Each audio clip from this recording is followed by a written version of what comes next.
Welcome to the Salmon Runs YouTube. Enjoy the video. In this video, I will show how to make microwave croissants. Start by unrolling ready dough and spreading softened butter evenly, then roll into crescent shapes. Use a microwave-safe plate and space pieces apart to allow expansion. Cook on medium power in short bursts and check frequently to avoid sogginess. Finish with a light brush of butter or a sprinkle of sugar for shine and extra flavor. Prepare your workspace and gather ingredients so the process flows smoothly. Thaw dough completely and keep butter cool but pliable to create layers when rolling. Cut the dough into equal triangles for consistent baking and roll tightly from wide end to tip. Give each croissant room on the plate and consider chilling briefly before microwaving to help layers set up during cooking.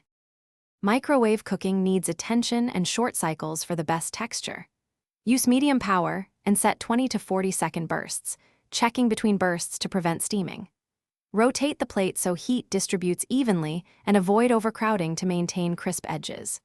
When done, let croissants rest a minute to finish cooking and firm up, then brush with butter or sprinkle sugar while warm for a... Thanks for watching. Consider subscribing if we helped you.